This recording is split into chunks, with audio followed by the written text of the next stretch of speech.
On the 27th of August, 1910, Agnes Gonya Boyagiu was baptized in Skopje, Macedonia, the current capital of Macedonia. She was the daughter of an Albanian local businessman, Nikola, and a devoutly religious woman, Drena, and her date of birth is widely disputed. Nikola was very involved in the church as well as the city government. When she was 8 years old, her father died, leading her to become very close to her mother, who was a kind and compassionate woman. Agnes and her mother opened an embroidery and cloth business to support the family. "My child, never eat a single mouthful unless you are sharing it with others," her mother once told her, teaching her the ways of charity and goodwill. Agnes attended an elementary school run by a convent and then a state-run middle school. She sang in the Sacred Heart Choir, a group that took an annual pilgrimage to a chapel on a mountain in Skopje. On one such trip, at the age of 12, Agnes first felt a calling to religious life. And as a teenager, Agnes was very involved in her parish's activities. Time I was 12 years old. 12. That calling to belong to Jesus. Now, at that time you were in Skopje in Yugoslavia, where you were born. With my own people. Was it difficult to leave your people? That was the sacrifice that Christ asked of us, because we were a very happy and very united family. But God asked for the sacrifice from my people and from me. Were you a religious family? Had you been brought up to believe, as you do now, that everything was for God? Yes, I think my mother was a very holy woman, and so she imparted that love for God and love for the neighbor. When she turned 18, she left Macedonia, deciding to become a nun, and went to the Loreto Convent in Dublin, Ireland. The Loreto Convent is a Christian school owned and managed by the Loreto nuns. That October, she became a postulant, or a candidate for religious order, and was given the name Teresa, after her patroness Saint Therese of Lisieux, the patron saint of missions. She was then sent to India and arrived in Calcutta in January of 1929, where she joined the Loreto Novitiate in Darjeeling. In May of 1931, she made her first profession of vows, marking the completion of her novitiate period. She was assigned to teach at St. Mary's Bengali Medium School, a school dedicated to teaching the poorest of the girls from Bengali families. On May 24, 1937, she made her final profession of vows to a life of poverty and became a Loreto nun, and thus took upon the name Mother Teresa. She continued to teach at St. Mary's, dedicated to aiding these girls overcome their poverty through education, and eventually she became the principal. On the 10th of September in 1946, while she was on a train from Calcutta to the Himalayan foothills for a retreat, she was given a vocation, which she named A Call Within a Call. She was told to devote herself to the caring of the sick and the poor, and to leave the convent. "I want Indian nuns, missionaries of charity, who would be my fire of love amongst the poor, the sick, the dying, and the little children," Christ told her. "You or I know the most incapable person, weak and sinful. But just because you are that, I want to use you for my glory. Wilt thou refuse?" Because of the oath of obedience that she made, she had to receive special permission to leave her convent.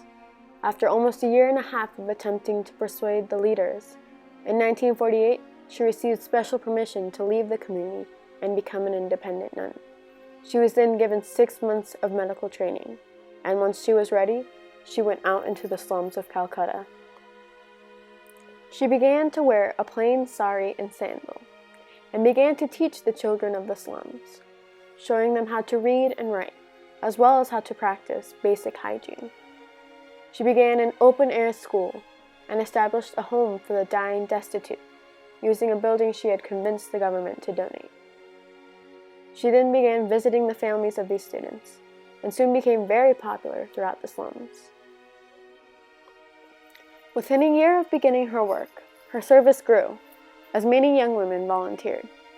Together, they founded the Missionaries of Charity in October of 1950, with only 12 members, most of which were previously a part of St. Mary's School. As Mother Teresa's charity grew, more and more help was given to the suffering people, with the help of many donations and volunteers. During the 50s and 60s, Mother Teresa established a nursing home, an orphanage, a leper colony, a family clinic, and many mobile health clinics. In 1965, Pope Paul VI bestowed the Decree of Praise on the Missionaries of Charity, which led to Mother Teresa expanding internationally. Along with the Decree of Praise, she received many awards, such as the Nobel Peace Prize and the Jewel of India. On September 5, 1997, after years of deteriorating health, Mother Teresa passed away.